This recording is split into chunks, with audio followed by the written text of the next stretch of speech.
de la Universidad Católica de Oriente, y quien nos hablará sobre uno de los componentes fuertes de la propuesta del SER, fundamento teórico, conceptual, epistemológico y metodológico de la propuesta, y que tiene que ver con el tema de la pedagogía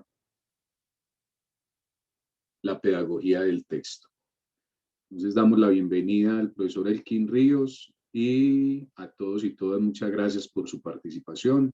Tengamos en cuenta que es un espacio también de conversación, es decir, si tenemos algunas inquietudes, preguntas, dudas, este es un espacio para hacerlas. Elkin tiene vasta experiencia en la propuesta. Fue coordinador durante mucho tiempo de ella, coordinador en otros departamentos, igual fue formador de escritores, ha escrito mediaciones pedagógicas, en fin, tenemos la oportunidad de conversar pues con una persona que tiene vasta experiencia en la propuesta SER. Elkin, muchas gracias por aceptar la invitación. El escenario es tuyo. Juan, gracias.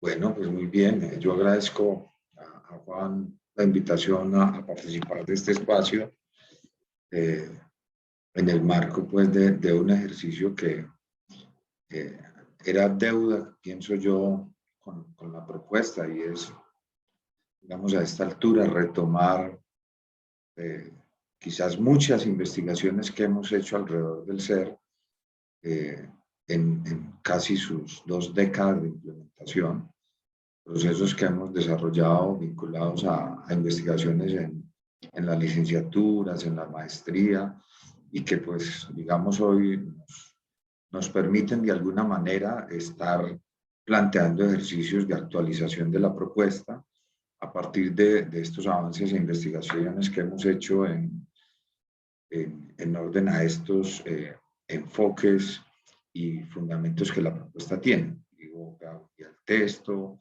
proyectos pedagógicos productivos, mediación pedagógica, entre otros. Bien, pues tal como lo planteó Juan, entonces pues un poco la propuesta en esta mañana es hablar un poco de la pedagogía del texto.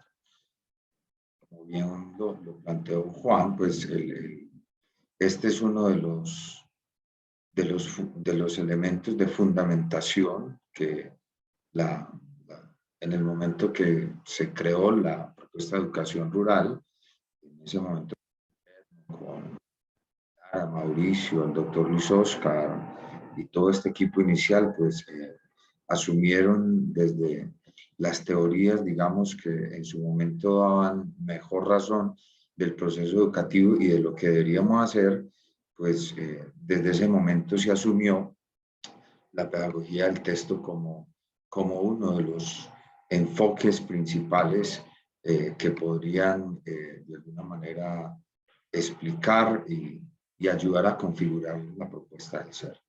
Bien, entonces, pues, digamos que voy a centrar la presentación en tres elementos. El primero, para plantear algunos elementos históricos de qué es la pedagogía del texto, cómo nace. El segundo, para plantear algunas premisas, algunos puntos de referencia que la pedagogía del texto plantea, y finalmente, a partir de ello, pues plantear algunos principios de este enfoque pedagógico. Pues bien, metodológicamente, yo diría que si alguien tiene alguna apreciación, alguna pregunta, pues bien pueda interrumpen mi exposición, no hay ningún inconveniente. Están viendo la pantalla, ¿cierto? Y me están oyendo. Espero que sí.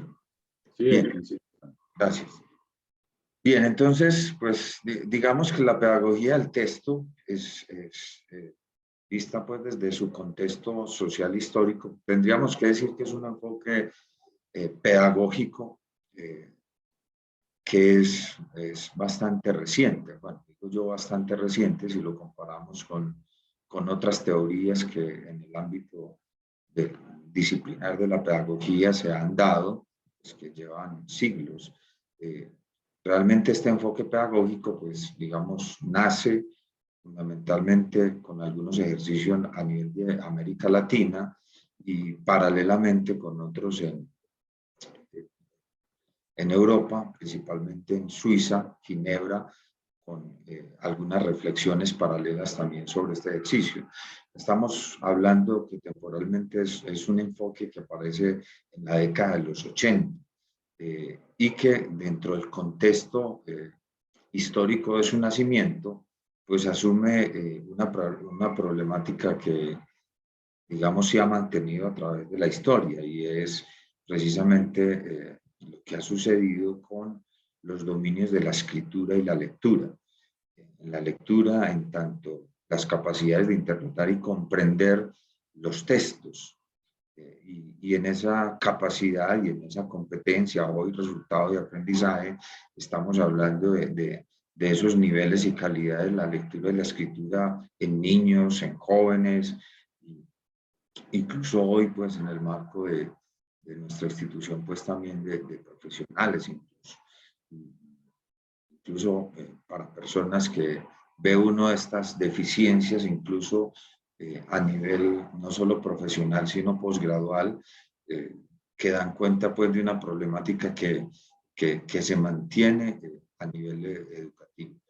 En esto, digamos, en torno al nacimiento de la pedagogía del texto, pues, digamos, se suma precisamente los procesos que fueron tan convencionales en América Latina en la década principalmente de los 70 y los 80, que si ustedes bien recuerdan, estaban asociados a procesos de alfabetización, incluso muy probablemente a muchos de los que estamos en la sala en décimo y en once nos tocó participar de algunos ejercicios de alfabetización.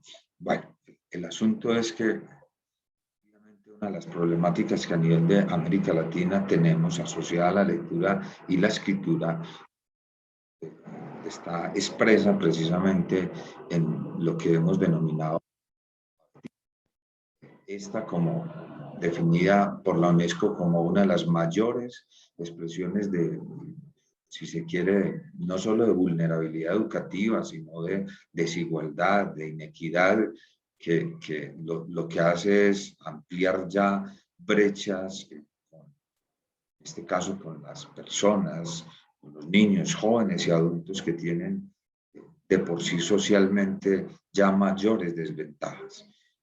Y a estas desventajas de orden social, económico, de vulnerabilidad social y económica, pues además le estamos sumando esta situación de analfabetismo, desde la cual no es solo un asunto de que las personas, por ejemplo, en este caso, no tengan posibilidad de escribir su nombre, de firmar un documento, de acceder a la lectura de algo, sino que al no hacer precisamente todo eso, pues lo que le estamos de alguna manera negando es la posibilidad de acceder a nuevos conocimientos, de acceder a nuevas formas de comprender la realidad y pues por tanto nuevas formas de intervenir en ellas, de socializarse y demás. Entonces, sin duda, en este punto, pues, digamos, a nivel de Latinoamérica había una preocupación muy alta y en particular por la cantidad de campañas educativas que en la década de los 70 y de los 80, marcadas también por, digamos, indicadores a nivel mundial, principalmente de la OCDE, que buscaban que uno de los indicadores que se cumpliera y que empezara a bajar a cero, pues fuera los índices de analfabetismo.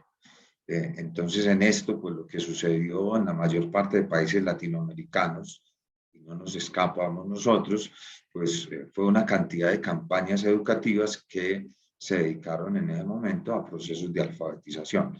Pero un proceso de alfabetización que se queda corto frente a las capacidades y competencias que habría que lograr de orden lectoescritural en las personas.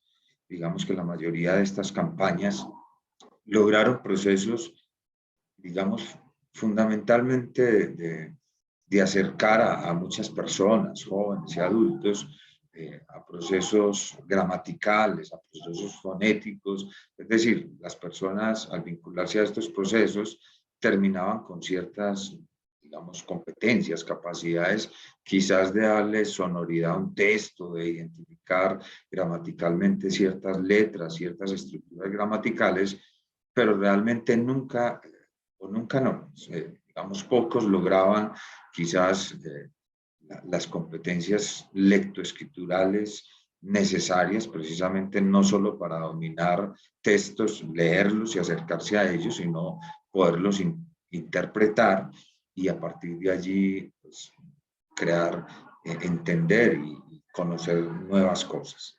Entonces, digamos que desde este punto de vista es un ámbito histórico en el que empieza a aparecer la pedagogía del texto, fundamentalmente, digamos,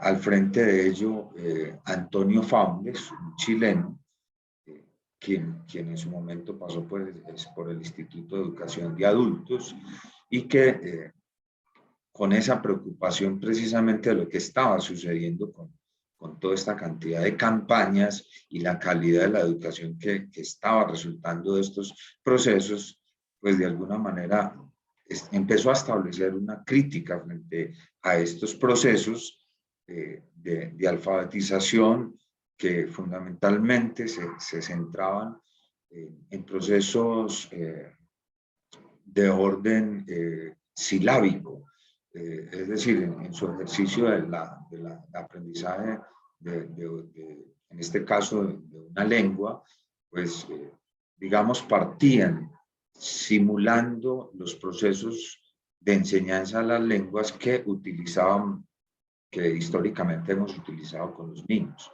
Es decir, partiendo de estructuras menores, de la letra, de la sílaba, hasta llegar a estructuras mayores denominadas textos.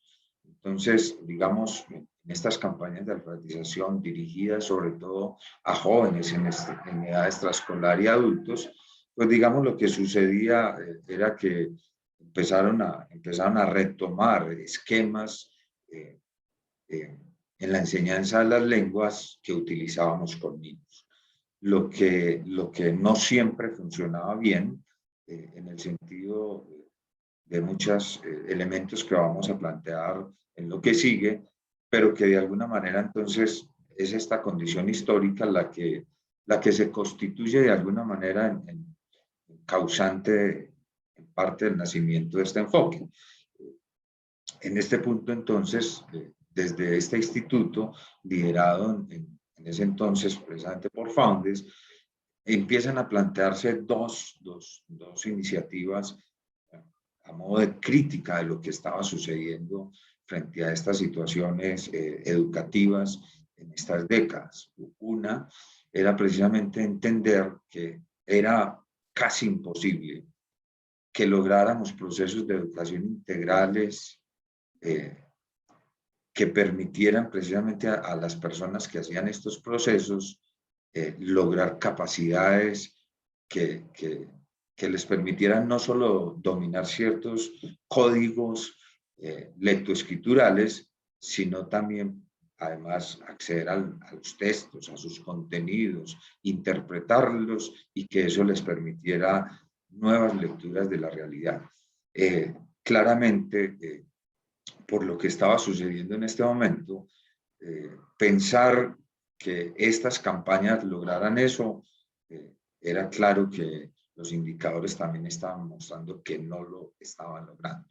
De hecho, en ese momento es cuando aparece también un concepto que seguramente hemos escuchado de parte de la UNESCO, que está asociado a ese analfabetismo, a esos iletrados, que en algún momento denominaron analfabetismo funcional, que precisamente con ello querían indicar todas aquellas personas que efectivamente habían pasado por procesos de alfabetización, pero que finalmente solo habían alcanzado a identificar algunas estructuras gramaticales, algunos fonemas, ponerle sonoridad a los textos, pero sin alcanzar niveles de comprensión, de apropiación.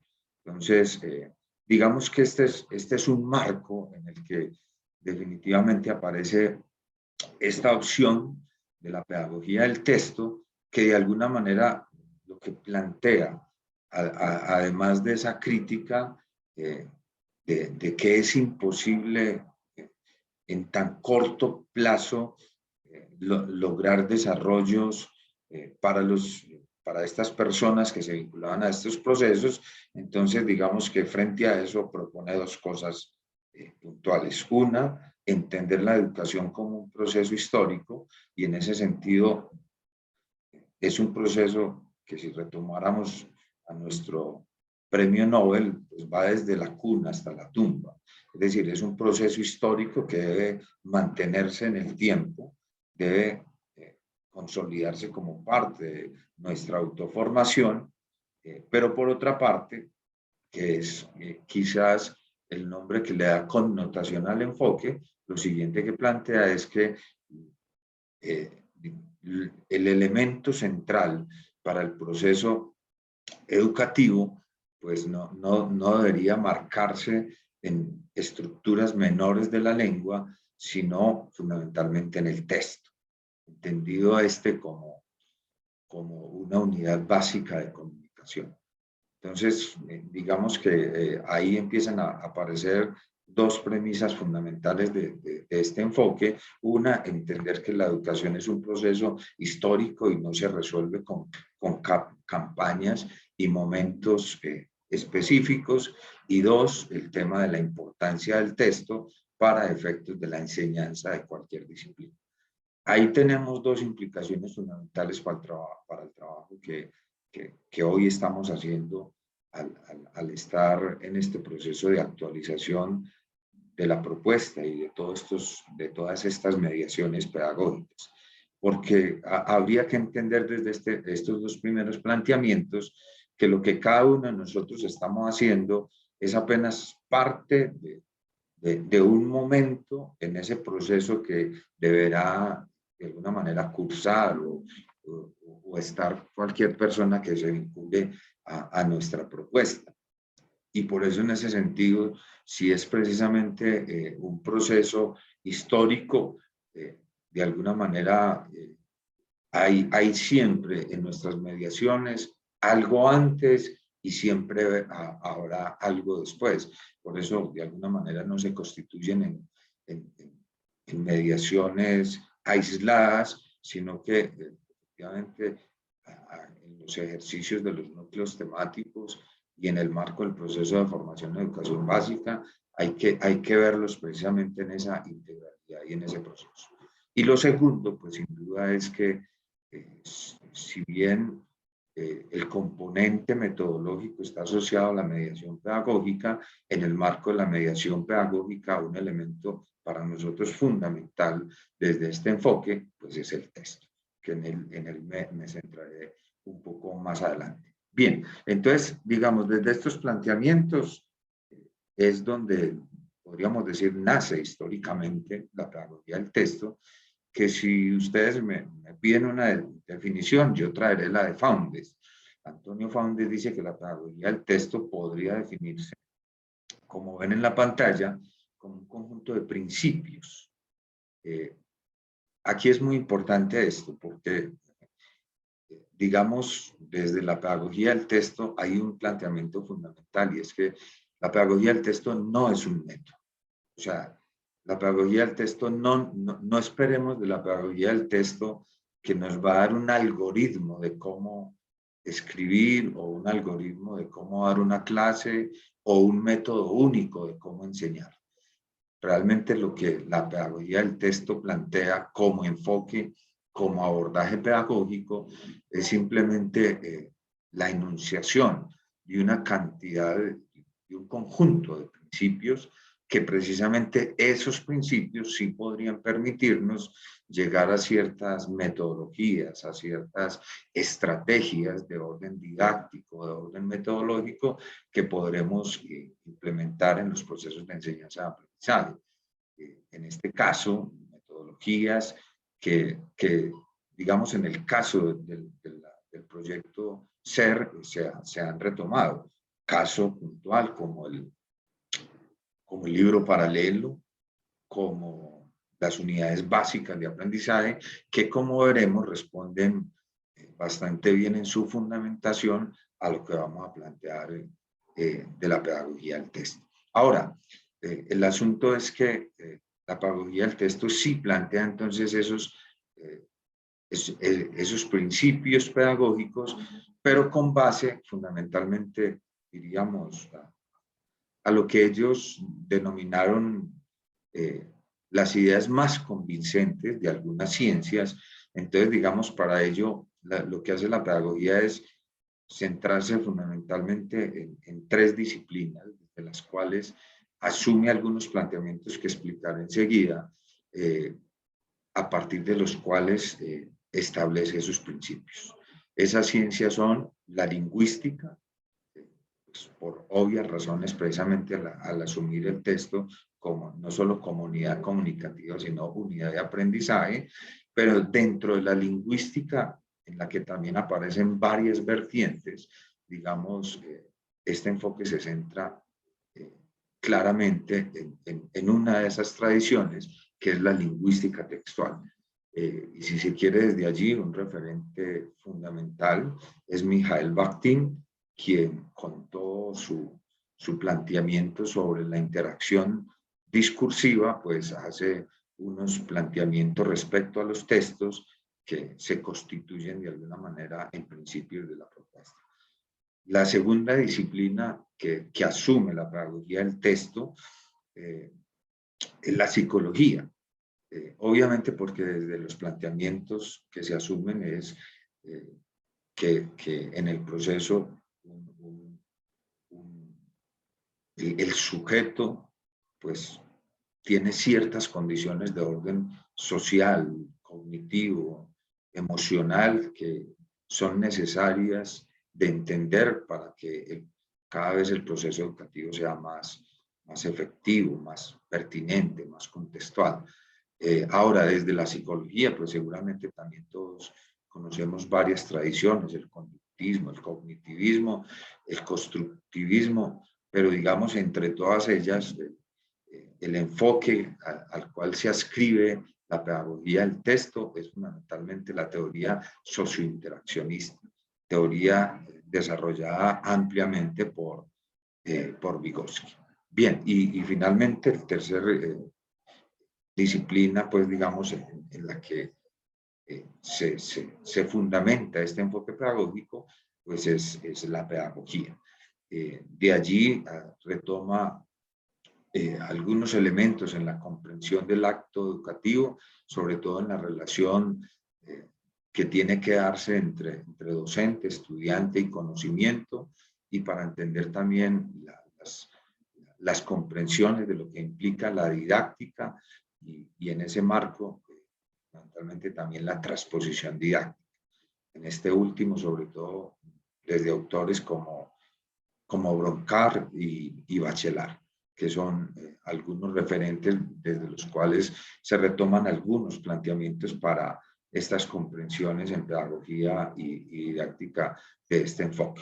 Bien, entonces digamos que un poco esa es la pedagogía del texto, un conjunto de principios pedagógicos que de alguna manera retoman planteamientos de estas tres disciplinas, y que de alguna manera lo que se espera al asumir esos principios pedagógicos es que de alguna manera se tenga la posibilidad de mediar esos conocimientos, esa ciencia, precisamente para que pueda ser aprendida y enseñada a través de procesos mucho más pertinentes y contextualizados. Por eso precisamente declaran en su objetivo que entonces precisamente lo que se busca es proponer un aprendizaje, una enseñanza-aprendizaje más eficaz o eficaz, que debería precisamente que los estudiantes no solo apropien, digamos, dominios sobre el lenguaje mismo, sino que al apropiar esos dominios sobre el lenguaje, sea eso lo que les permita cualitativamente apropiar conocimientos, nuevos conocimientos, no solo para entender y para explicar mejor la realidad social y natural que viven, sino incluso cuando sea necesario lograr transformar. Bien, ahora, ¿por qué entonces pedagogía del texto? Ya un poco lo he enunciado, pues primero porque estamos desde este planteamiento, hay una apuesta por entender que las prácticas educativas deben tomar el texto como el principal, si se quiere, la principal estrategia, la principal forma de mediar el proceso de aprendizaje de cualquier disciplina. Y en ese sentido, entonces, el lenguaje verbal, en su forma escrita y oral, se constituyen no solo en la expresión de las personas de su propio desarrollo, sino en el medio principal, en la estrategia principal para que las personas puedan acceder a nuevas disciplinas, a nuevos conocimientos que les permitan entonces entender mejor su realidad y transformar. Entonces, por eso precisamente hablar de pedagogía del texto, porque entonces aquí hay un lugar central del texto y hay una premisa adicional, y es cómo, al entender que la mayoría de conocimientos circulan a través de textos, la condición para acceder a los conocimientos es aprender a leer y a interpretar los textos. Entonces, de allí la importancia, pues, de este enfoque y, pues, digamos, con estas consideraciones iniciales, pues, digamos, las razones por las cuales no solo nace históricamente este enfoque, sino pues también algunos visos de por qué en el caso de la universidad y puntualmente del proyecto SER, este enfoque se ha ido considerando y se ha ido vinculando como uno de los ejes centrales en la fundamentación de la propuesta SER. Bien, paso al segundo momento para hacer algunas consideraciones sobre la pedagogía del texto. Insisto, si hay preguntas, si hay comentarios, pues adelante. Bien, como les decía, estas consideraciones, digamos, fundamentalmente parten de las comprensiones entonces que la pedagogía del texto logra sobre el proceso de aprendizaje a partir de la psicología, la lingüística y la pedagogía. Entonces, voy a anunciar quizás unos 5 elementos para tratar de agrupar, de resumir algunos planteamientos que se retoman de estas disciplinas. El primero de ellos es la premisa según la cual hay un planteamiento, tanto desde la lingüística como desde la psicología, que el proceso educativo es un proceso de interacción por excelencia. Esto para nosotros es fundamental en el sentido de que aquí estamos considerando dos cosas. O sea, si retomamos el tema de la psicología, hay un planteamiento detrás de esta premisa, y es que los sujetos en su proceso de desarrollo no se constituyen como sujetos de una forma aislada, de una forma individual, de una forma personal. De hecho, digamos, este principio apela bastante a un concepto vygotsquiano que habla de del desarrollo inter y intra. Si se quiere, para que me entiendan un poco, los procesos de desarrollo psicológico que explican teorías anteriores como el conductivismo. La teoría conductista plantea una cosa muy simple en el desarrollo, y es que pareciera que somos seres que respondemos a causas y efectos. Entonces, siempre que hay una causa, sucede en el desarrollo, pareciera a modo lineal, efectos en el desarrollo.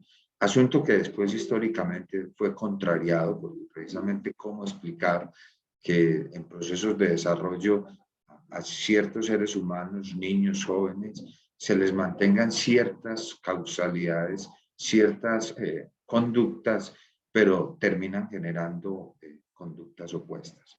Digamos que en eso, claro, el principio, por ejemplo, en su momento planteado por Pavlov, por Skinner, era dame a un niño y yo hago con él lo que quiera.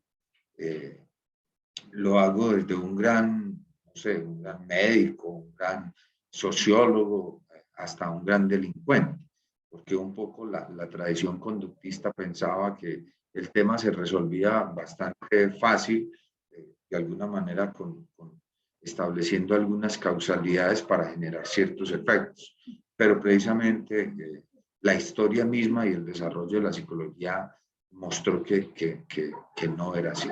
Luego, un poco desde teorías más cognitivas y inicialmente constructivistas como las de Piaget, empezó a entenderse también que no eran solo estas causalidades, sino que también habían unas condiciones de orden genético que eran las que permitían el desarrollo de los sujetos. Pero en este punto, pues digamos, se avanza hasta la concepción de Vygotsky, donde, digamos, él lo que plantea es que el desarrollo de los sujetos no responde solo a condiciones meramente filogenéticas, sino también ontogenéticas. Es decir, no bastan las condiciones naturales, sino también las condiciones sociales para el desarrollo.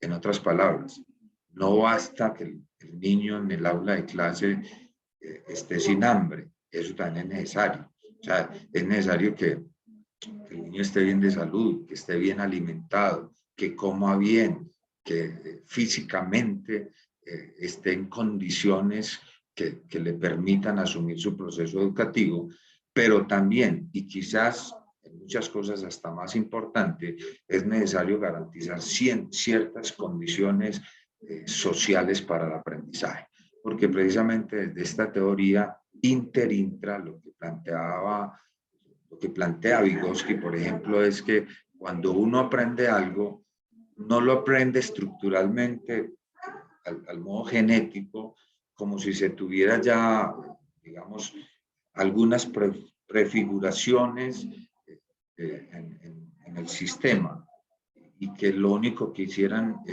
era desarrollarse. Un poco el planteamiento desde el constructivismo, desde este enfoque de interacción social, es que las cosas funcionan primero en el orden social y después el sujeto las incorpora. Es decir, cuando el niño aprende, digamos, el lenguaje, no es que las palabras estén en su mente y él las organiza, sino que lo que plantea Vygotsky es que el hecho social del lenguaje sucede primero por fuera de los sujetos. Es decir, cuando el niño ve conversar al papá y a la mamá, o a su familia, o a sus amigos, él incorpora cosas y capacidades como el análisis, como la crítica, como la lectura. Él primero ve eso afuera y luego la incorpora. Entonces, y obviamente al incorporarlo, al lograr ese proceso de apropiación, luego se regresa hacia lo social, hacia la interacción. Por eso, el planteamiento que haría Vygotsky es que siempre hay una relación inter-intra, y en ese sentido, por eso es tan fundamental desde este enfoque entender que el proceso educativo es un proceso de interacción por excelencia. Es decir, que en este orden de ideas habría que entender que el sujeto no solo es un sujeto que desarrolla ciertas capacidades, sino que las desarrolla en la medida que tiene una posibilidad de automovimiento, en la medida que tiene una posibilidad de organizar sus capacidades en relación con otros. Ahora, ahí es donde está, digamos, la apuesta, que es que esa relación con otros puede ser o la familia, o un adulto, o el profesor, o un mediador. Y en ese sentido, parte del ejercicio de interacción, en nuestro caso, van a ser las mediaciones pedagógicas escritas. Esas mediaciones se van a constituir también para ellos en esa posibilidad de interactuar, de apropiar aquellos elementos sociales, culturales, afectivos, emocionales, que de alguna manera les van a permitir a ellos avanzar en su propio ejercicio de formación. Ahora, el otro elemento de orden lingüístico está tomado precisamente de Bakhtin, con el tema de la interacción discursiva, y es que para Bakhtin, ya visto desde la lingüística, el elemento central del texto, del lenguaje, es la comunicación. O sea, no hay sentido, es decir, en otras palabras, nosotros quizás no tendríamos necesidad de manejar un lenguaje si no tuviéramos que comunicarnos. Probablemente por eso no, bueno, tal vez la excusa pues para que muchos no aprendamos inglés. Pero digamos que es más o menos esa premisa desde la lingüística y desde la interacción discursiva. O sea, la razón de la apropiación y aprender un lenguaje está asociado a la necesidad que como seres humanos necesitamos para comunicarnos con otros. Incluso en ese sentido, diría el mismo Bakhtin, que visto desde ese punto de vista, el texto, todo texto es social, incluso aquellos textos que a modo de monólogos nosotros mismos construimos, se constituyen de alguna manera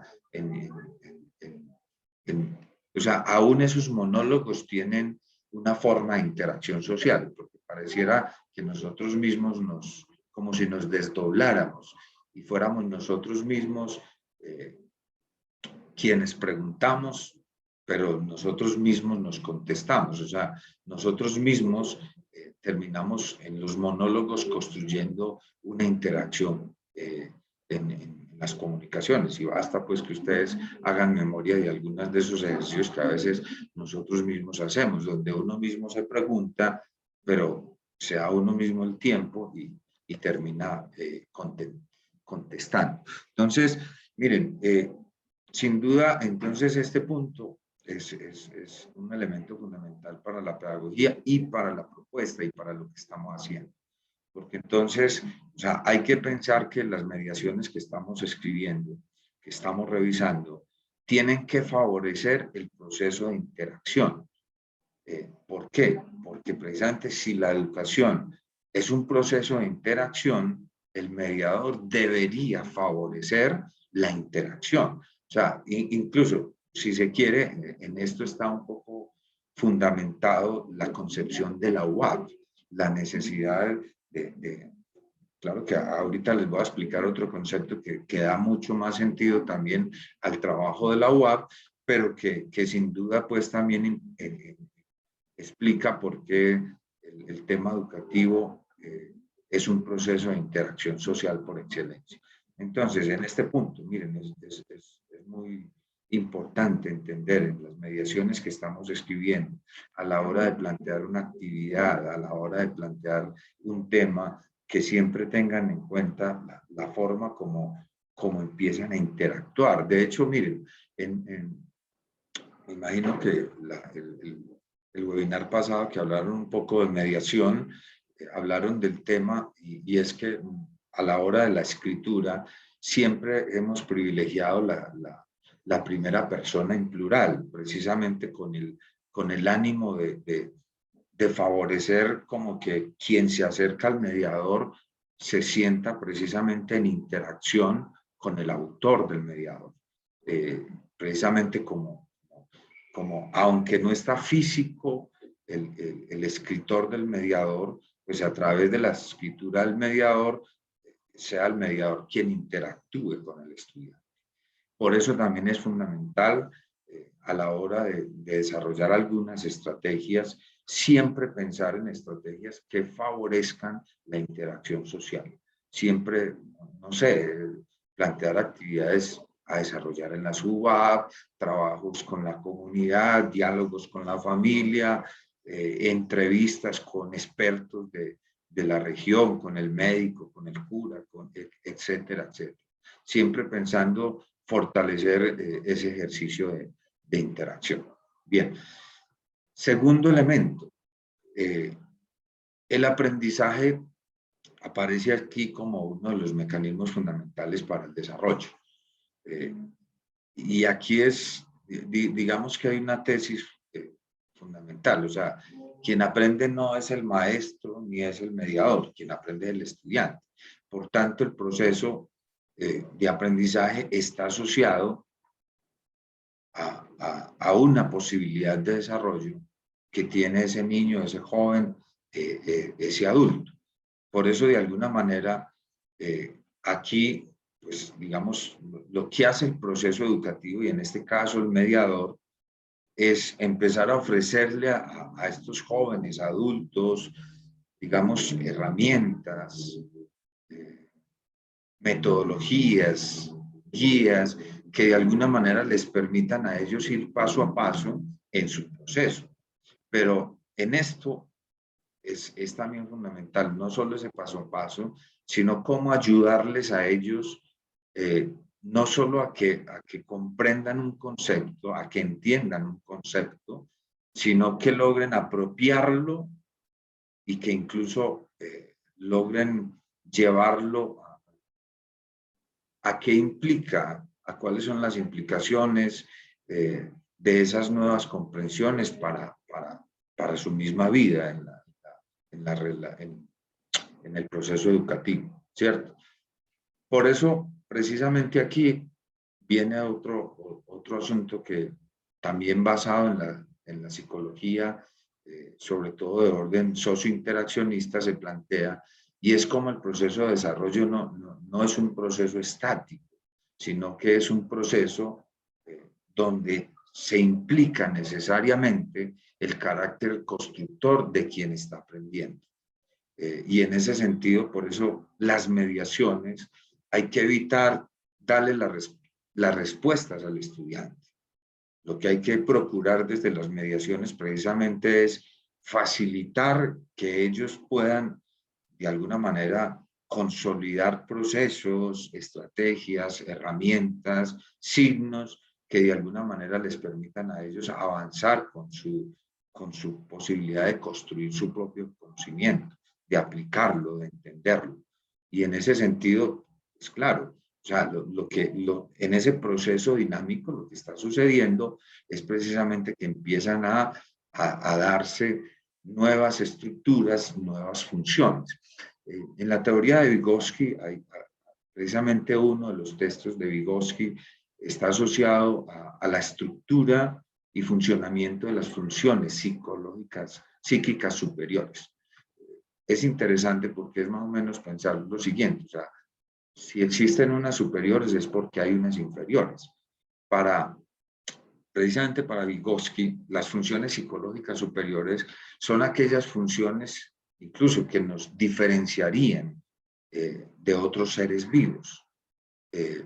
La atención dirigida, el análisis, la crítica, es decir, son funciones que son, incluso diríamos, son las funciones en las que se debería centrar el proceso educativo, porque aquellas que podrían ser, digamos, no superiores, sino básicas, pues de alguna manera son las que compartimos con algunos seres vivos. Pues uno diría, una mascota tiene atención, basta que los que tienen en sus casas perritos o gatos, o en fin, pues llámenla y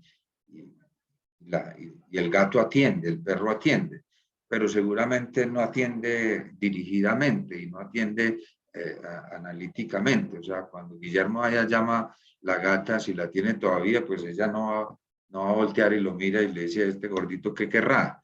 No, pues son atenciones que no, digamos, que responden incluso a condiciones físicas naturales de los seres humanos, pero a las que llama la atención Vygotsky a desarrollar son las psíquicas superiores. La lectura, la escritura, el análisis, la atención dirigida, entre otras. Y eso solo se logra en relación con otros. Solo se logra cuando se van creando ciertas condiciones, ciertos elementos. Inclusive en esto, por ejemplo, hay otro de los textos de Vygotsky donde él plantea claramente, por ejemplo, la relación que hay entre pensamiento y lenguaje, para mostrar cómo precisamente solo en la medida que se desarrollen mejores posibilidades del lenguaje, son posibles mejores desarrollos en el pensamiento. Y yo creo que eso para nosotros es claro. O sea, si ustedes miran, todos si no tenemos hijos, hemos tenido sobrinos o alguien cercano y verlo crecer y ver cómo se va incorporando en el lenguaje. Cuando el niño solo tiene algunas palabras, pues solo puede pensar con las 4 palabras que tiene. De hecho, si ustedes ven, los niños cuando no tienen desarrollos del lenguaje, pues lo que hacen para interactuar es señalar. El dedo es el que les sirve para hablar, pero en la medida que los niños no necesitan las cosas para hablar, es porque están incorporando más elementos del lenguaje. Y en la medida que se incorporan más elementos del lenguaje, pues hay posibilidades de mayores opciones de pensamiento. Ahora, miren, en esto también uno de los elementos que es fundamental para entender esta concepción de por qué precisamente el aprendizaje se constituye uno de los mecanismos fundamentales para el desarrollo, es la zona de desarrollo próximo. Seguramente muchos de ustedes habrán escuchado hablar de la zona de desarrollo próximo, un asunto que me parece muy interesante entender. Pues como está en la pantalla, esa es la definición que plantea Vygotsky. Es la distancia entre el desarrollo real y el desarrollo potencial que un sujeto puede alcanzar. Pero esto no lo puede leer uno tan a la ligera, y para el caso educativo es un asunto fundamental. Voy a graficar una cosa aquí sencilla, y es más o menos esto. O sea, si uno se imaginara más o menos que yo tengo aquí una condición de desarrollo inicial, que sería el desarrollo actual de un sujeto, pues estaríamos diciendo que ese sujeto con ese desarrollo actual podría llegar a una condición de desarrollo potencial. Este espacio, si se quiere aquí gráficamente, que tiene que transitar el estudiante y no nosotros, es precisamente a lo que Vygotsky llamó zona de desarrollo próximo. Ahora, ¿qué es? Esto tiene varias implicaciones y es muy importante que lo consideremos para el ejercicio de escritura de mediación pedagógica que estemos haciendo. ¿Por qué? Porque en el proceso educativo, al ser el aprendizaje fundamental en el mecanismo para este proceso, entonces lo que tiene que hacer la mediación y lo que tendríamos que hacer nosotros es aparecer allí como mediadores, como facilitadores en el desarrollo del aprendizaje de estos niños, de estos jóvenes. Pero entonces aquí empiezan a aparecer varias cosas. Para que nosotros pudiéramos hacer una intervención aquí pertinente, digamos, lo primero que tendríamos que hacer es identificar con claridad precisamente cuál es la condición que en este caso tiene ese niño, ese adulto, como desarrollo actual.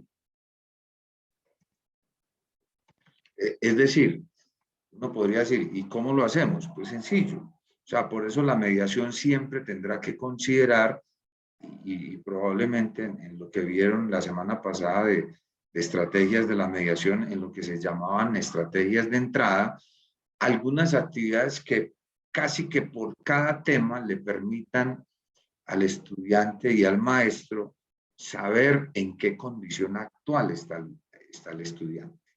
¿Por qué? Porque sin esa condición, ese reconocimiento de la condición actual que tiene el niño, el joven, el adulto, pues es imposible que él dé un paso y logre lo que sería el desarrollo potencial.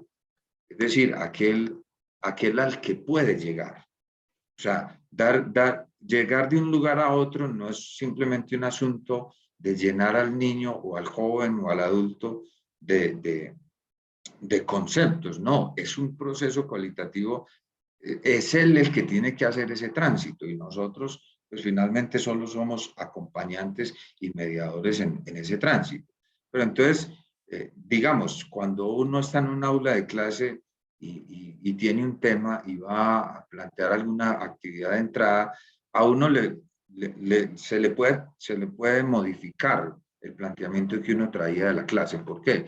Porque si uno llegara a un aula de clase pensando en este ejercicio, si uno llega al aula de clase y hace un ejercicio tipo diagnóstico para determinar qué saben los estudiantes sobre el tema que uno va a desarrollar, le pueden suceder a uno, creería yo, al menos 4 cosas.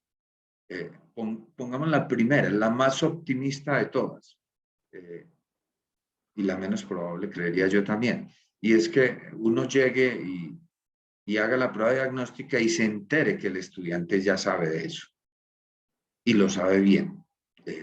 Ha sucedido. En la propuesta, por ejemplo, nosotros teníamos una mediación que era sobre construcciones rurales, que era un texto de tecnología aplicada a la matemática, y nos pasó, por ejemplo, en las comunas de Medellín, que sabían más los estudiantes de construcciones rurales que inclusive lo que el mediador les podía enseñar. Teníamos otro orientado a fuentes de energía y también teníamos una población específica con EPM que también nos pasó una situación parecida. Pues bien, entonces, ¿qué hace un maestro? ¿Qué hace uno desde la mediación cuando el estudiante ya sabe lo que uno le quiere enseñar? 2, digamos en el mejor caso, que sería nuestro caso más óptimo, que al menos el estudiante sepa lo que necesitamos que sepa en este momento para poder ofrecerle lo que sigue. Es un asunto que a veces todos damos por supuesto. O sea, miren, el profesor de sexto siempre da por hecho que como el niño viene de quinto, ya sabe todo lo que había que aprender en quinto, y etcétera, en cada uno de los niveles. Cuando nosotros recibimos un estudiante en la universidad, damos por hecho que porque viene del bachillerato ya sabe todo lo que necesita saber para ingresar a la universidad. Pues lamento decirles, y seguramente ustedes lo han evidenciado, no es así. Entonces, ahí viene la tercera opción. Claro, cuando uno aplica estas estrategias y se da cuenta que ni siquiera saben aquello que deberían haber dominado para uno enseñarles. Entonces, ahí es donde la mediación tiene que guiar, porque, claro, o sea, si en la condición de desarrollo actual los estudiantes ya saben, pues no sé, habría que invitarlos entonces, no sé, a que socialicen, a que compartan las experiencias. Si el estudiante sabe lo que necesitamos para poder avanzar, pues seguro podemos dar el siguiente paso. Si el estudiante no sabe ni siquiera aquello que necesitamos que domine para poder enseñarle lo que vamos a enseñarle, pues eso no es un retroceso, tenemos que hacerlo. Tenemos que retomar esos vacíos que el estudiante trae. Entonces, hasta la mediación tiene que ayudar a eso. O sea, si no domina esas cosas, incluso esas estrategias de entrada deberían hacer de alguna manera evaluación de aquellas cosas que se deberían dominar antes de enseñar el tema que queremos desarrollar, y si no están dominadas, pues la misma mediación debería decir, venga, si en estos conceptos no tenemos claridades, antes de seguir leyendo, retomemos esos temas, pidamos la explicación al profesor, busquemos la ayuda de un experto, porque si no, no va a ser posible avanzar. Y la cuarta, que quizás es la más dramática, pero que en muchos casos nos ha pasado, y es que cuando el estudiante cree que lo sabe, pero lo sabe mal, donde nos toca no solo un ejercicio de aprendizaje, sino de desaprendizaje, porque trae una cantidad de cúmulos que es muy complejo. Entonces, miren solo este concepto de zona de desarrollo próximo vinculado al proceso de aprendizaje, todas las implicaciones que nos trae. Construir con cuidado y con conocimiento, por ejemplo, las estrategias de entrada. Miren, voy a poner un ejemplo, perdóname en el área, pero es una de las que domino. Por ejemplo, uno diría, en matemática, por ejemplo, un tema sencillo que seguro todos conocemos, los sistemas numéricos. O sea, cuando uno enseña sistemas numéricos, digamos, primero están los números naturales, ¿cierto? La comprensión de los números naturales, para haber llegado a la comprensión de los números naturales, es preciso que los estudiantes hubiesen entendido el concepto de conjunto. Sin la comprensión del concepto de conjunto, no es posible llegar a una comprensión de los naturales. Pero digamos pues que ya llegaron ahí. Los números naturales se constituyen en un desarrollo actual para poder dar el siguiente salto, que son los números enteros. De hecho, los números enteros se definen desde los naturales. Son los naturales, el cero y los negativos. O sea, de tal manera que si no se tiene claridad del concepto anterior, pues mucho menos se va a tener la posibilidad de potencialmente llegar al siguiente aprendizaje. Uno no puede aprender a multiplicar sin saber qué es una suma, porque la multiplicación es una suma abreviada. Esto para poner solo algunos ejemplos en el ámbito matemático. Pero miren entonces que aquí, o sea, lo importante de la mediación es la forma como la mediación debe intervenir precisamente para lograr, pues, digamos, por un lado, identificar las condiciones del desarrollo actual que traen los sujetos en el tema que vamos a desarrollar. Por eso la importancia de las estrategias y de las actividades que ustedes van a plantear en los mediadores como estrategias de entrada, porque son fundamentales precisamente para identificar en qué condición de desarrollo actual están los estudiantes. Pero miren lo importante de las estrategias de salida, porque las estrategias de salida precisamente lo que van a mostrar es permitir si el estudiante cualitativamente, efectivamente, logró precisamente dar el salto y hacer el tránsito desde lo actual hasta lo potencial. ¿Quién es el que, mediante qué estrategia, mediante qué metodología de la mediación escrita es la que nos va a dar cuenta si él logró ese desarrollo potencial? Las estrategias de salida. ¿Y qué nos garantiza ese proceso? Las estrategias de desarrollo. Pero esas estrategias precisamente lo que tienen que buscar precisamente es que las actividades precisamente que nosotros estamos planteando no se nos no se nos desfasen. ¿Por qué? Porque precisamente es aquí donde tenemos que intervenir. Entonces, claro, ¿qué es lo que nos pasa como profesores cuando a veces nos preparamos para la clase? Hacemos un taller y en el imaginario nos decimos, ese taller está planteado para que el estudiante lo desarrolle en 40 minutos. Llegamos al aula, ponemos el taller y pueden suceder varias cosas. A los 5 minutos ya hay algunos brincando por ahí. Eso puede ser signo de dos cosas. Una, o le pusimos un taller, una estrategia tan sencilla que lo que pensamos nosotros se iban a demorar 40 minutos, lo hicieron en 5 o en 10 minutos. Digamos, esa es una opción optimista, ¿cierto? Pero que sucede. Es decir, aquellos talentos excepcionales que tenemos en nuestras aulas pasan por ese tipo de situaciones. O sea, que diseñamos más o menos desde el común unas actividades y las desarrollan con cierta facilidad.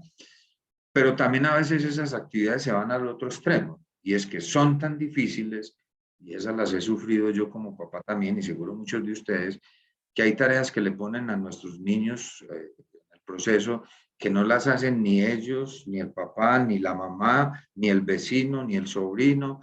Entonces, es un tema que incluso hay que cuidar mucho también en el tipo de actividades que vamos a plantear. O sea, por eso el mediador no se centra fundamentalmente en el desarrollo de contenidos. El mediador se centra fundamentalmente en una opción de mediación, en una forma de trabajo en la que apoyamos el proceso, en este caso, educativo que tienen nuestros estudiantes. Entonces, miren esa cantidad de implicaciones solo desde este concepto de desarrollo próximo, muchas de ellas que efectivamente tendremos que llevar pues a la escritura de las mediaciones escritas que estamos planteando. Bien, paso más rápidamente en los que siguen. El tercer planteamiento está asociado en la relación tan ligada que hay entre pensamiento y lenguaje. Ambos claves en la comprensión no solo del proceso de aprendizaje, sino de la comprensión de la realidad y la conciencia humana. Por eso, de alguna manera, claro, o sea, ¿cuál es el sentido de que la gente apropie un lenguaje? Que la gente domine los textos, que piensen, que analicen, que interpreten, que eso les permita comprender mejor su realidad y por supuesto, si es el caso, transformarla. Por eso, miren, también es muy importante allí, en ese punto, uno tendría que decir que desde la mediación pedagógica uno no debería proponer ningún tema en el mediador sin que logremos plantearle ya a modo de estrategia de entrada como motivación o ya como estrategia de desarrollo de cierre, mostrarle al estudiante para qué sirve aquello que le estoy enseñando. O sea, cuál es el sentido de aquello que le estoy enseñando. En eso yo siempre traigo algunos ejemplos de cosas que no solo he vivido, sino que he visto en otros, ¿cierto? O sea, el caso de muchos estudiantes, por decir algo, en la universidad, en los primeros semestres de química o en los últimos años de educación media, donde a uno le explican cantidad de cosas físicas, biológicas, por ejemplo, la fuerza centrípeta y centrífuga, pero el estudiante salió de clase, de esa clase precisamente, y se montó en el bus o en la bicicleta y en la curva se dio el golpe en el vidrio o se cayó la bicicleta girando y no entendió que lo que le sucedió se explica científicamente por lo que acaba de ver en su clase, o el compuesto químico, en fin, ¿no? Podríamos poner muchos ejemplos en ese sentido, pero entonces aquí es insistir cómo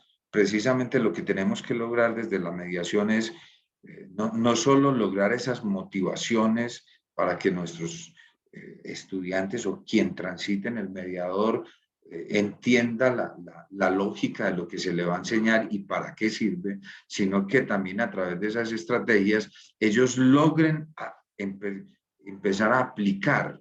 Entonces, por eso en estrategias de desarrollo y de cierre es muy importante, no solo aquellas preguntas que están dando cuenta de si él entendió conceptualmente lo que ustedes querían enseñarles o proponerles en el proceso, sino también algunas preguntas, algunas actividades que estén asociadas a formas de apropiación de sus conocimientos. Es decir, si estamos hablando del cuerpo humano y de los sistemas, no le preguntemos solo como una estrategia de salida cuáles son los sistemas humanos, o cuáles son las partes de cada uno, o cuál es su funcionamiento, sino también aquellas implicaciones que tiene comprender el cuerpo humano, o igual si estamos hablando del medio ambiente o de cualquier otro procedimiento de este tipo. Por eso aquí entonces decimos que, pues claro, digamos, el dominio del lenguaje y fundamentalmente de los textos, aquí es clave precisamente para entonces no solo acceder a esas disciplinas y a esos conocimientos, sino a partir de esos conocimientos entender realidades y como les digo, transformarlas de ser necesario. Bien, cuarto punto.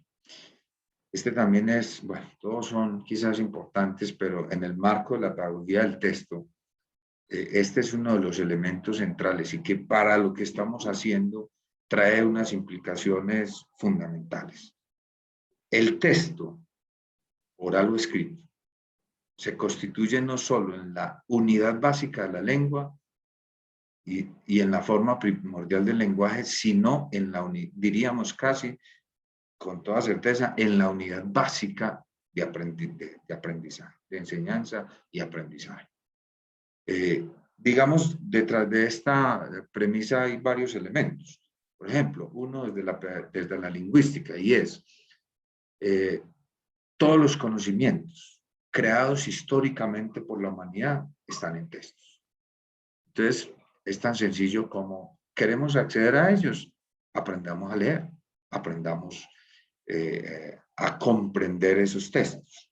Negarnos la posibilidad de leer y de leer esos textos no solo es negarnos la posibilidad de leernos, no, es negarnos la posibilidad de acceder a los conocimientos que esos textos privilegian. Ahora, el asunto es que desde la lingüística textual hay una implicación que esta sí es fundamental para el ejercicio que ustedes están haciendo de escritura, y es que lo que plantea desde la lingüística textual es que hay distintas formas de textos. Bueno, pero antes de esto quisiera hacer un planteamiento, y es que, a ver, nosotros normalmente tenemos una concepción de texto que parte de la definición de la gramática tradicional. Nosotros siempre hemos tenido en cuenta, partiendo de la unidad básica, la letra, sílaba, palabra, frase, oración, párrafo y texto. Y seguramente muchos entendemos el texto solo como una sucesión de párrafos, que es más o menos una de las definiciones de la gramática más convencional. Pero aquí lo que estamos planteando es que el texto es cualquier unidad básica de la lengua que nos permita comunicarnos, la estamos asumiendo como texto. Es decir, un texto aquí podría ser una lista de mercado, podría ser la nota que un campesino le pone a su vecino que mañana viene el cura que mate la gallina, o el texto puede ser un desarrollo tan amplio como un artículo o un libro. Pero ahora, retomo la idea. Una implicación, les decía fundamentalmente aquí, es que, dice la lingüística, es que hay distintas formas del texto, distintas tipologías, conocidas en el marco de la lingüística como, algunos hablan de secuencias, otros hablan de géneros, que de alguna manera se consolidan y se van construyendo. Entonces, resulta que ya no es que tenemos que aprender solo a leer textos, sino que tenemos que aprender a leer los distintos tipos de textos. Y que más o menos como, si nos pensamos como personas, uno no habla lo mismo con, digamos en mi caso, no hablo lo mismo con Sofía, que tiene 7 años, o con Sandra Milena, que es mi esposa, o con doña Rubiela, que es mi mamá.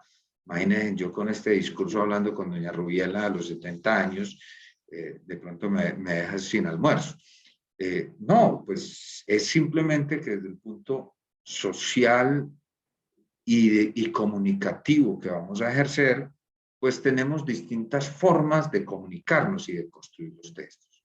Es decir, hablamos distinto si estamos en un momento de descanso con los amigos, o si estamos en un espacio como estos académicos, o si estamos en la iglesia en un momento de oración, o si estamos viendo un partido de fútbol. O sea, no se esperaría que alguien en plena Eucaristía se levante de la banca y meta un grito, pero sí es una forma de lenguaje normal en un estadio, por ejemplo, ver un partido de fútbol. Pues bien, esa figura de esas formas textuales en la comunicación se reflejan también en los textos escritos. Y entonces tendríamos que decir en este punto que para efectos de la mediación que estamos escribiendo, un planteamiento desde la pedagogía del texto es que las disciplinas privilegian formas textuales. Entonces, mi pregunta para cada uno de ustedes es, ¿ustedes saben desde las disciplinas que están escribiendo cuáles son las formas que esa disciplina privilegia? Claro, o sea, la matemática escribe distinto que las ciencias sociales. Las ciencias sociales, la geografía, la historia, escribe distinto que como se escribe las ciencias naturales. Las ciencias naturales privilegian textos de orden descriptivo y explicativo, igual que parte de la historia también retoma textos descriptivos, pero las ciencias sociales, por ejemplo, privilegian fundamentalmente textos argumentativos. Ahora, ¿por qué es importante esto? Porque hay que lograr dos cosas. O sea, uno, que ustedes como escritores, lo que van a escribir en términos de contenidos de estas disciplinas, lo hagan utilizando las formas textuales que la disciplina privilegia. Textos descriptivos, explicativos, argumentativos, instruccionales, etc. O sea, siempre hay formas textuales que las disciplinas, que cada disciplina privilegia, y eso lo deberíamos saber. O sea, cada uno de nosotros que somos expertos temáticos en una disciplina, deberíamos ya saber cuáles son esas formas, esas secuencias y géneros textuales que la disciplina que estamos construyendo y escribiendo en las mediaciones, pues privilegia. Pero lo segundo es que entonces también en el proceso educativo tenemos que favorecer para que los estudiantes aprendan y desarrollen las capacidades y competencias para leer y escribir esos textos que nuestra disciplina privilegia.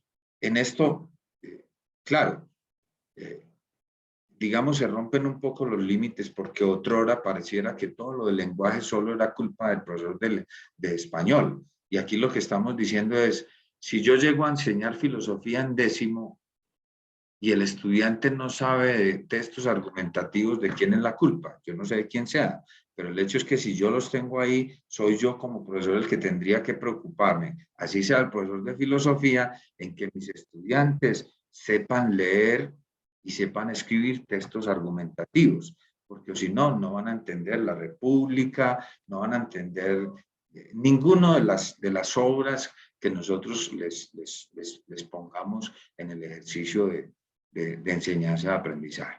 Entonces, aquí, obviamente, en orden a las implicaciones que tiene para nosotros, es fundamental a la hora de la escritura académica que cada una de esas unidades que vamos desarrollando en nuestro mediador pedagógico, pues sean unidades de sentido, que sean textos que sean estructurados en su contenido y en su forma.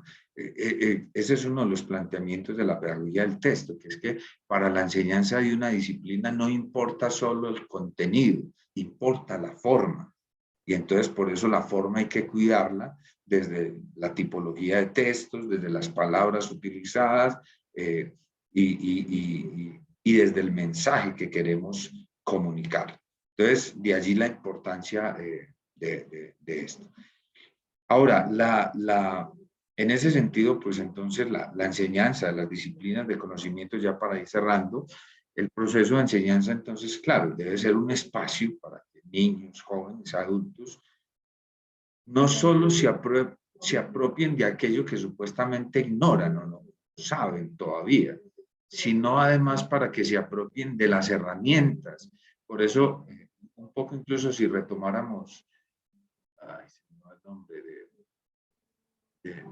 estos planteamientos que creo que desde Morán se hacían en la UNESCO, es el aprender a aprender. O sea, no es solo aprender, no es solo llenarlos de contenidos, de dominios teóricos que ellos tienen que terminar manejando, sino cómo les ofrecemos a ellos herramientas para que puedan acceder a otros conocimientos. Las herramientas son ¿qué? El dominio y la lectura de textos, la lectura interpretativa, la escritura, la analítica y otras muchas otras opciones que desde los procesos metodológicos tendríamos que fortalecer desde las mediaciones precisamente que estamos escribiendo. Claro, y desde ese punto tendríamos que considerar desde esa diversidad pues, de contenidos y situaciones, porque seguramente ya han dado la discusión que ha sido eterna en estos procesos de escritura, donde a quién escribimos, quiénes son esos participantes. Bueno, pues nuestras mediaciones tendrían que ser tan flexibles que las entienda y la actividad que estamos proponiendo sea tan válida para un campesino de San Luis o para una persona que está digamos, en Medellín, en las zonas más alejadas, pues que son las que también hemos venido, por ejemplo, atendiendo, o la cantidad de personas que, digamos, a través de Confama venimos atendiendo, floricultores, etcétera. Entonces, eso es un poco lo que nos toca, un poco como escritores en este punto, atender a esas posibles diversidades de participantes que el modelo tiene, pero desde allí cómo construimos formas de lenguaje que permitan llevar paso a paso, lograr interacciones en ese sentido. Ahora, miren, desde el punto de vista pedagógico, a veces se ha puesto la atención entre tres elementos que son fundamentales en el proceso educativo: el contenido, el educador y el educando. La ciencia, el maestro y el alumno. Y a veces lo que hemos hecho es que hemos puesto el énfasis en alguno de ellos. Digamos, lo que aquí se está planteando es que aquí ninguno es más o menos importante. Todos son relevantes y lo que tendríamos que lograr es una relación importante entre ellos, precisamente para que el acto educativo sea pertinente, porque si nos centramos en los contenidos, se nos pierde la persona. Si nos centramos solo en la persona, se nos pierde la ciencia. Y así, y un poco, pues el planteamiento aquí es como eso. Pues bien, estos, y termino ya rápidamente, incluso solo quizás leyéndolo rápidamente, para dar pie a algunas preguntas si las hay. Entonces, a partir de todos estos planteamientos, ¿qué principios empiezan a plantearse? Con este último tema educativo, solo insistiría en una cosa más, y es que desde los planteamientos de la pedagogía del texto hay dos elementos fundamentales e implicaciones de orden didáctico, y es pensar que si bien se mantiene la comprensión de una didáctica general, es muy importante ir consolidando las comprensiones de las didácticas específicas en orden de lo que implica ya los procesos de enseñanza y aprendizaje de las disciplinas en particular. Y lo segundo, como lo anuncié al principio, pues es todo este componente de transposición didáctica, que de alguna manera, digamos, muy simple sería la transposición didáctica, es lo que nosotros, en este caso como escritores o como maestros, tendríamos que lograr para tomar conocimientos que son científicos, poderlos organizar de tal manera y presentar a los estudiantes de tal forma que sean conocimientos de aprendizaje. Es decir, como maestros, como profesionales o como escritores, tendríamos que coger esos conocimientos que están en ese lenguaje científico y poderlos lograr con esos conocimientos una transposición tal que pueda ser un conocimiento objeto de enseñanza y de aprendizaje. Esa es la transposición didáctica, y transposición que exige entonces de parte de quien la haga dominios en su disciplina, dominios del conocimiento en lo que quiere comunicar, pero que exige por otro lado dominios pedagógicos, didácticos, para saber cómo lo hace sin maltratar la ciencia, sin desorganizar, sin dar un mensaje y tergiversar precisamente los conocimientos. Por eso precisamente en esta apuesta, digamos, final, claro, hay una premisa atrás, y eso nos lleva a pensar que ni todo pedagogo puede enseñar cualquier cosa, ni todo aquel que sepa de una disciplina está en condiciones de enseñar. ¿Por qué? Porque necesitamos de dominios tanto disciplinares como dominios de orden pedagógico y didáctico en los procesos de enseñanza de la lengua. Bien, como dije, voy a terminar ya con esta tercera parte, algunos principios de la pedagogía del texto. Uno, la educación es concebida entonces desde este punto como un proceso democrático en el cual todos los actores participan activamente y de modo crítico. Fundamental, insistir en actividades de relacionamiento con la familia, con el medio, con los vecinos, con los amigos. Bien. Segundo, los procesos educativos deberán partir de la apropiación de conocimientos que cubren necesidades de las comunidades, sin olvidar la formación integral del individuo. Importante, insistí ahorita, no solo la condición natural, física, ambiental, sino la condición integral para que los procesos educativos puedan avanzar. Porque también, pongámonos en el otro extremo, es imposible lograr que los niños aprendan si están pasados de hambre. Hay que resolver también las condiciones físicas y mentales de los sujetos. Tercero, el sujeto es quien construye su propio conocimiento. Y ahí pues eso es clave. Los maestros, y en este caso la mediación, solo es eso, una mediación. Porque sin la actividad mental propia y constructiva de cada uno de ellos, que estará ligada siempre a necesidades internas en su desarrollo evolutivo, el conocimiento nunca se va a dar. ¿Sí? Cuarto, la relación del sujeto con el conocimiento es dinámica. O sea, por poner el ejemplo de hoy, o sea, si ustedes hoy, después de hora y media yo aquí hablando, salen iguales que como entraron, grave, porque el conocimiento algo tiene que generar, lo que sea, pero algo se tiene que transformar. Quinto, la inmensa mayoría de conocimientos, ciencias, creencias y emociones se expresan y se comunican por textos orales o escritos. Por tanto, si queremos apropiar y acercarnos a los conocimientos que están en esas ciencias, creencias, emociones y demás, es necesario dominar los textos.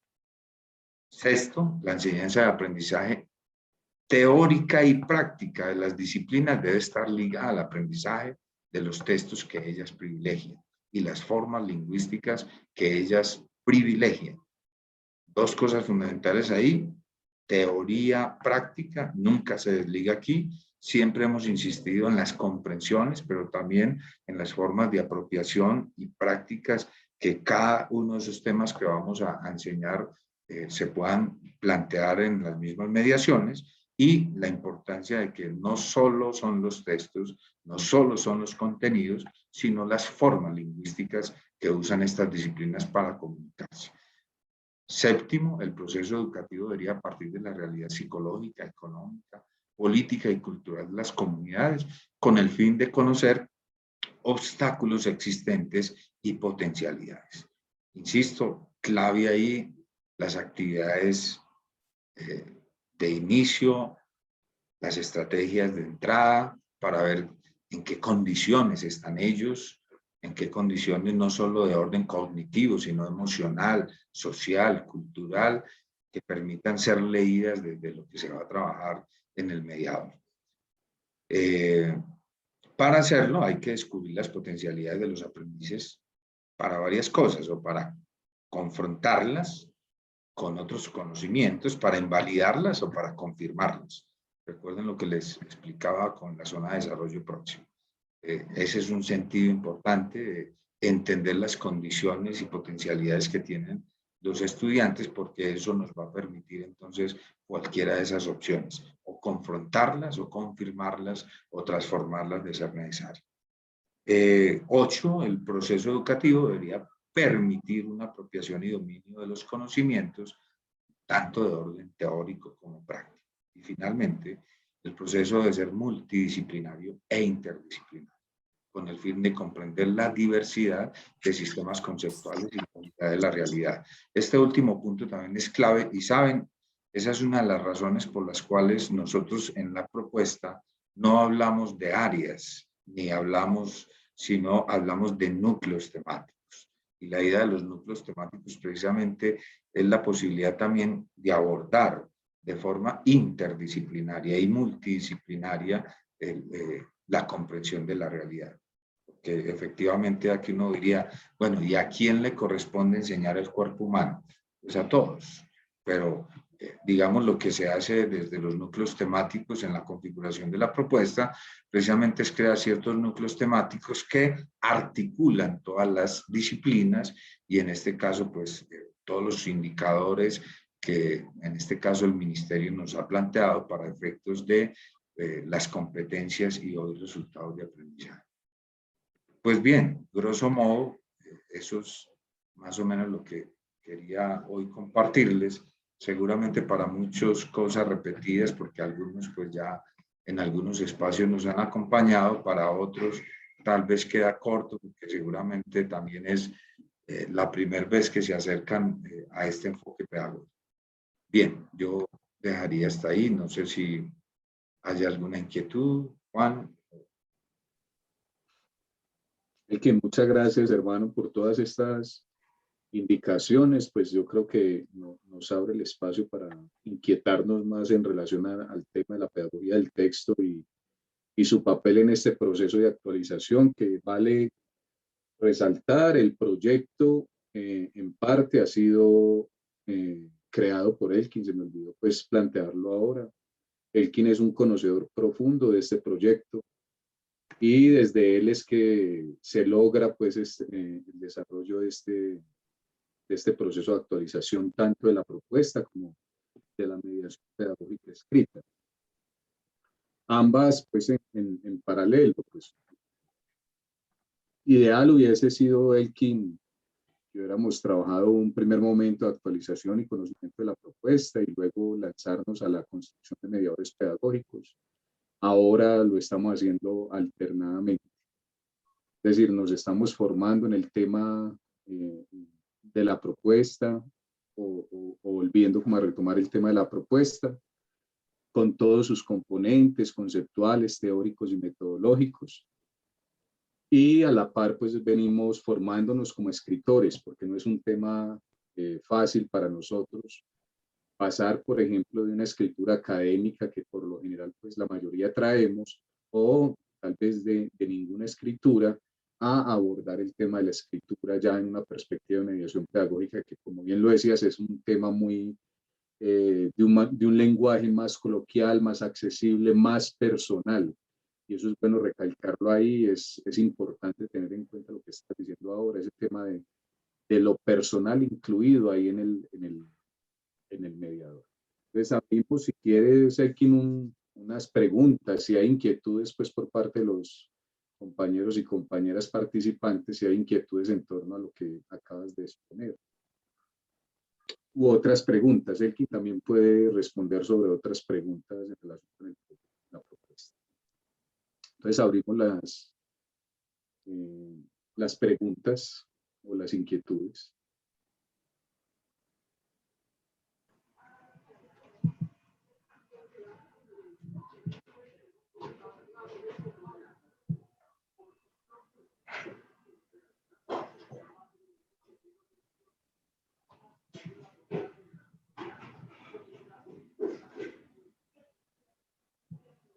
Si alguien tiene alguna pregunta, puede alzar la mano o abrir el micrófono y compartir su inquietud.